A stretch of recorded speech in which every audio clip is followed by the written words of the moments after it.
Assalamualaikum warahmatullahi wabarakatuh.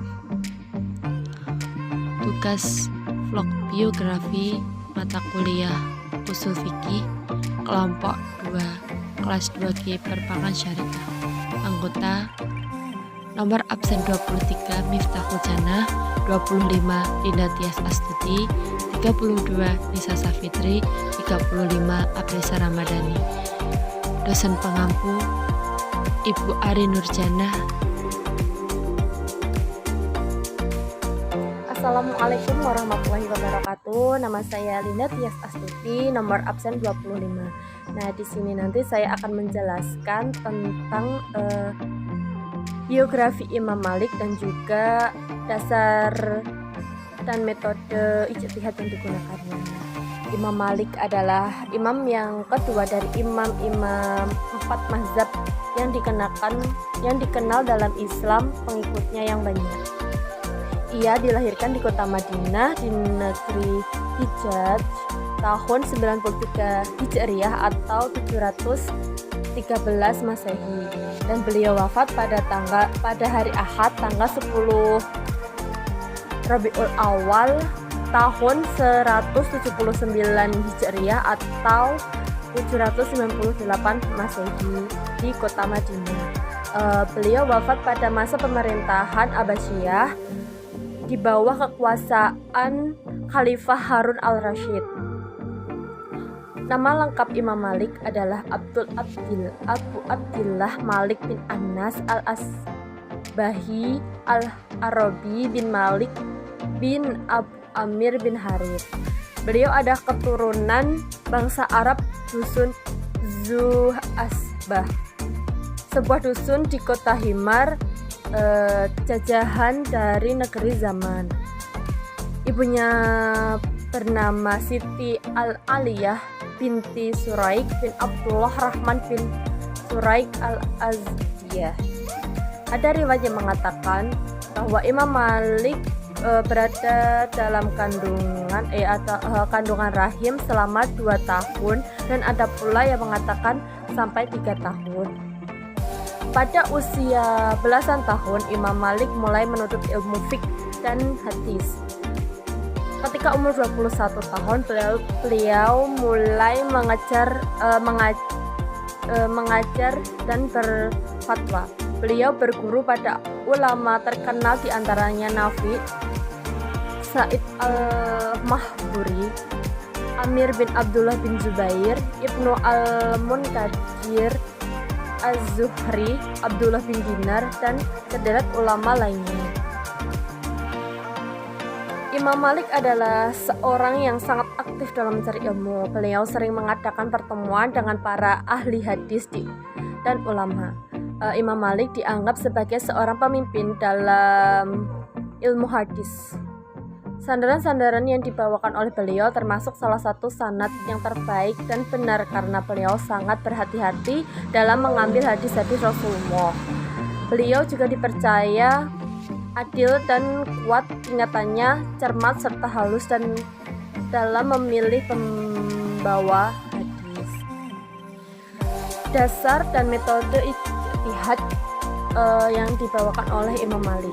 Dasar ijtihad atau sistematika sumber istinbat Imam Malik pada dasarnya tidak menulis secara sistematis, akan tetapi para muridnya atau mazhabnya menyusun sistematika Imam Malik. Adapun metode-metode lainnya yang digunakan Imam Malik dari 4 sumber, dari Al-Quran, As-Sunnah, Ijma' dan Qiyas, adalah Athar Ahli Madinah, Maslahah Al-Mursalah atau Istihlah, Qaul Sahabi, Fatwa Sahabat, Khabar Ahad, Al-Tihsan, Sad Al-Zahrai, Istishab, Zarukman Qablana atau Syariat Sebelum Islam. Sebagaimana Hadiyah dalam kitabnya Al-Mudara sebagai berikut. Sesungguhnya manhaj Imam Dar hijrah. Pertama, ia mengambil kitabullah. Jika tidak dipertemukan dalam kitabullah, ia mengambil sunnah, kategori sunnah menurut hadis Nabi dan fatwa-fatwa sahabat. Amal ahli al-Madinah al-Qiyas al-Mahsalah al-Mursalah Sa'ad az-Zahrai dan Urf dan al-Adad. Untuk lebih jelasnya kita jelaskan dan uraikan metode dasar yang digunakan Imam Malik dalam berisi. Yang pertama, Al-Quran merupakan sumber utama dan paling utama dalam pengambilan hukum, karena Al-Quran adalah perkataan Allah yang merupakan petunjuk umat manusia dan diwajibkan untuk berpegangan kepada Al-Quran.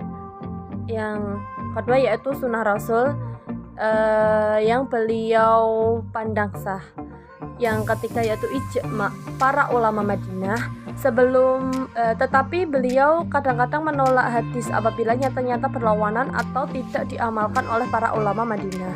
Yang keempat yaitu qiyas, yaitu menyamakan sesuatu dengan sesuatu yang lain dalam hukum karena adanya sebab yang antara keduanya, seperti halnya para ulama mujtahid yang lain. Imam Malik juga sepakat menjadikan 4 sumber dalil utama dalam hukum Islam tersebut. Namun beliau berbeda dengan ulama yang lain dalam penggunaan metode antara lain sebagai berikut, yaitu Itsar ahli Madinah. Itsar ahli Madinah atau disebut ijma ahli Madinah ada beberapa tingkatan. Yang pertama yaitu kesepakatan ahli Madinah yang bersumber dari Nahli. Ada juga yang kedua yaitu amalan ahli Madinah sebelum terbunuhnya Utsman bin Affan. Sebelum terjadinya peristiwa pembunuhan Sayyidina Utsman tersebut, amal ahli Madinah menjadi hujjah bagi Imam Maliki. Yang ketiga yaitu amalan ahli Madinah itu dijadikan pendukung atau pentarjih atas dua dalil yang saling bertentangan. Artinya apabila ada dua dalil yang satu sama lain bertentangan, sedang untuk bertarjih salah satu dari dua dalil tersebut ada yang merupakan amalan ahli Madinah, maka tarjih itulah yang dimenangkan menurut Imam Maliki. Yang kedua yaitu maslahah al-mursalah atau istilah. Abdul Wahab Khalaf mendefinisikan masalah mursalah adalah sesuatu yang dianggap maslahah umum namun tidak ada ketegasan hukum untuk menganalisisnya dan tidak pula ada dalil tertentu baik yang mendukung maupun yang menolaknya. Dari dua definisi di atas dapat dipahami bahwa dapat dipahami maslahah mursalah ada sesuatu yang tidak ada nas hukumnya dalam Al-Quran maupun hadis. Dan juga maslahah mursalah adalah sesuatu yang baik menurut akal dengan pertimbangan dapat mewujudkan kebaikan dan menghindarkan keburukan. Sesuatu yang baik menurut akal sehat pada hakikatnya tidak bertentangan dengan tujuan syara' secara umum. Yang selanjutnya yaitu fatwa sahabat. Yang dimaksud dengan sahabat di sini adalah sahabat besar yang berpengetahuan mereka terhadap sesuatu masalah itu didasarkan pada an-naql. Ini berarti ada maksud dengan fatwa sahabat itu ada berwujud hadis-hadis yang wajib diamalkan. Menurut Imam Malik, para sahabat besar tersebut tidak akan memberi fatwa kecuali atas dasar apa yang dipahami oleh Rasulullah SAW. Namun demikian, beliau mensyaratkan fatwa sahabat tersebut tidak boleh bertentangan dengan hadis manfu yang dapat diamalkan dan fatwa sahabat yang demikian ini dapat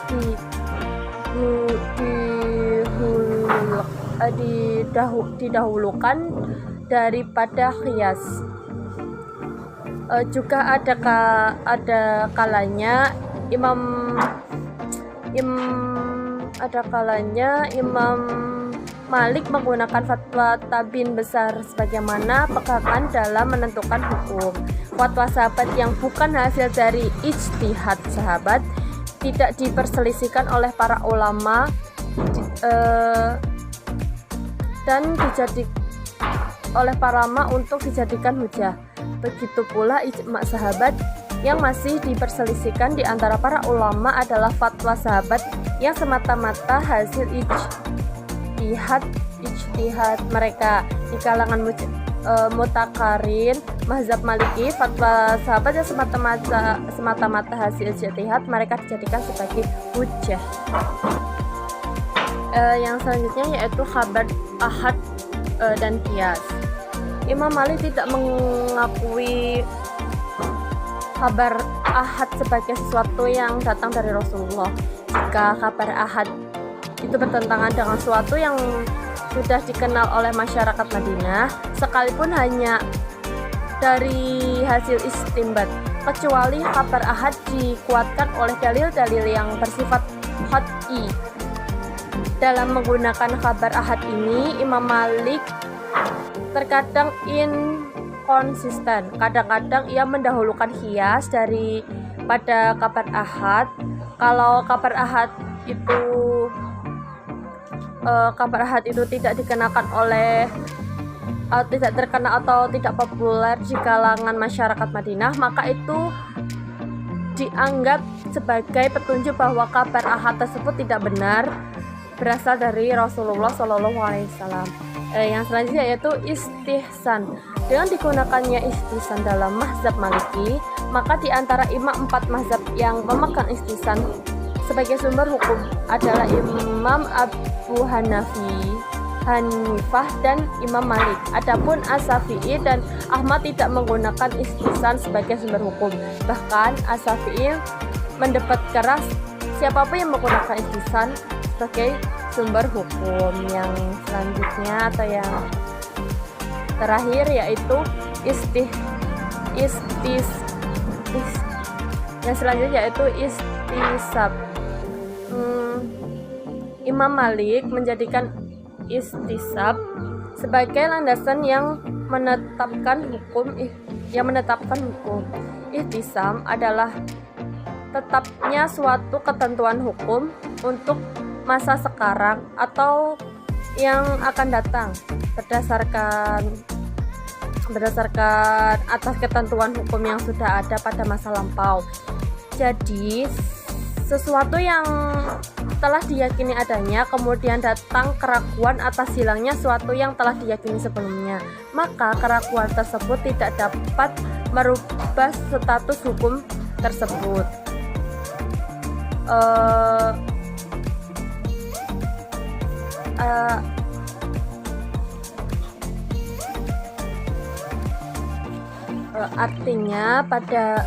Artinya ia masih tetap hukum seperti hukum yang lama. Contohnya, seseorang yang sudah dalam posisi berwudu, ia dalam keadaan suci, bahkan diyakini baru saja usai mendirikan sholat, kemudian ia ragu apakah terjadi hal yang membatalkan atau tidak. Dalam kasus ini berlaku hukum istisab yang berarti mengembalikan kepada asal hukum, yaitu adanya wudu. Jika asalnya memang tidak berwudu, kemudian ia ragu apakah detik ini ia memiliki wudu atau tidak, maka hukumnya pun kembali yang asalnya, yaitu tidak ada wudu. Inilah yang disebut dengan istilah istisab. Demikian pemaparan singkat dari metode ijtihad yang digunakan oleh Imam Maliki. Murid Imam Maliki. Murid-murid beliau sangat banyak, di antaranya Asy-Syaibani, Imam Syafi'i, Yahya ibnu Yahya al-Andalusi, Abdurrahman ibnu Qasi, Asad al-Furat at-Tunisi, Ibnu Rusyid, Abu Muhammad Abdullah ibnu Zaid, Ahmad ad-Darbi, Imam Ahmad as-Sawi, Utsman ibnu Hakam, Ibnu al-Mubarak, Yahya ibnu Sa'id al-Qatan, Muhammad ibnu Al-Hasan, ibnu Wahab, Ma'an ibnu Isa, Abdurrahman ibnu Mahdi, dan Abu Mansur. Karya-karya Imam Maliki. Tidak banyak karya beliau yang sampai kepada kita. Setidaknya hanya ada 2 karya yang sampai kepada kita, yaitu Al-Muwatta dan Al-Mudawwanah Al-Kubra. Al-Muwatta adalah kitab fikih berdasarkan himpunan hadis-hadis pilihan. Karya Imam Malik yang ini merupakan kitab hadis dan fikih sekaligus yang di dalamnya terkumpul hadis-hadis dalam tema-tema fikih yang dibahas Imam Malik, seperti praktek atau amalan penduduk Madinah, pendapat tabi'in yang ia temui, dan pendapat sahabat serta tabi'in yang tidak sempat ditemuinya. Menurut beberapa riwayat, sesungguhnya Al-Muwatta tak akan lahir bila Imam Malik tidak dipaksa Khalifah Mansur. Setelah penolakan untuk ke Baghdad, Khalifah Al-Mansur meminta Imam Malik mengumpulkan hadis dan membukukannya. Awalnya Imam Malik enggan melakukan itu, namun karena dipandang tak ada salahnya melakukan hal tersebut, akhirnya lahirlah Al-Muwatta, ditulis di masa Al-Mansur pada tahun 754 sampai 775 Masehi dan baru selesai di masa Al-Mahdi tahun 775 sampai 785 Masehi. Imam Malik memang menekankan para perawi harus teruji. Pada mulanya kitab ini membuat 10.000 hadis, namun lewat penelitian ulang Imam Malik hanya memasukkan 1.720 hadis. Kitab ini telah diterjemahkan ke dalam beberapa bahasa dengan 16 edisi yang berlainan selain Al-Muwatta. Imam Malik juga menyusun kitab Al-Mudawwanah Al-Kubra. Kitab ini berisi fatwa-fatwa dan jawaban Imam Malik atas berbagai persoalan. Imam Malik merupakan salah satu imam mazhab yang terkenal, di mana Imam Malik dalam berhujjah selalu bersumber dari Al-Quran, hadis, dan ijma'-nya, yakni amal perbuatan penduduk Madinah.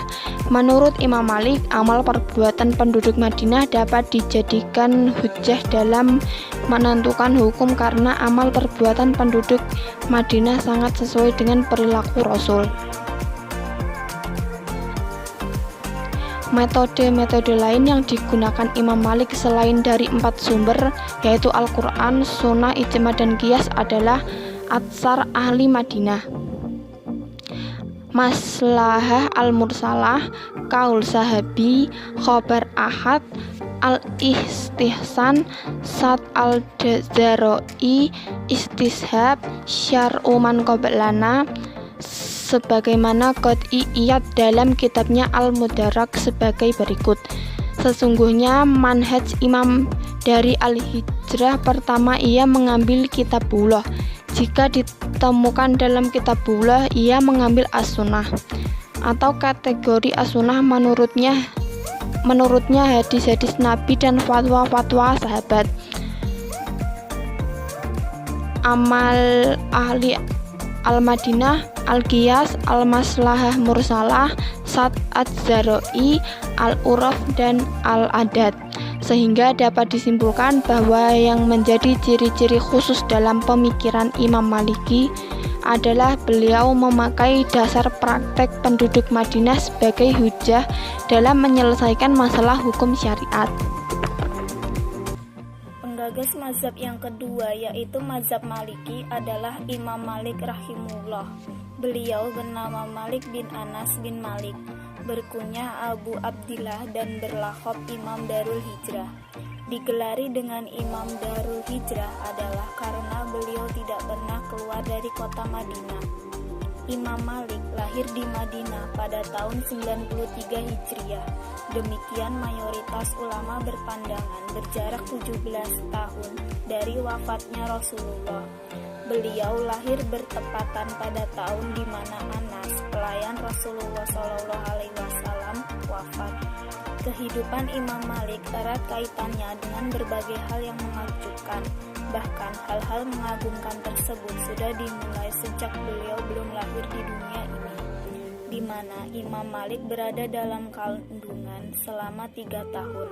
Pada lazimnya para ibu mengandung selama 9 bulan.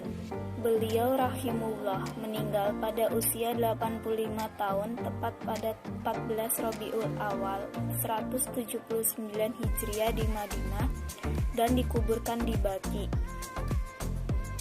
Berbeda dengan Imam Abu Hanifah, Imam Malik adalah orang Arab asli. Ayah dan ibunya adalah orang Arab asli yang berasal dari Yaman, yaitu dari kabilah Zu'asabi.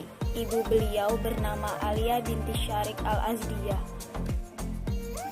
Syarat-syarat ijtihad yang dirumuskan Imam Syafi'i dalam kitab Ar-Risalah misalnya sampai saat ini terus dipakai oleh pakar-pakar hukum Islam.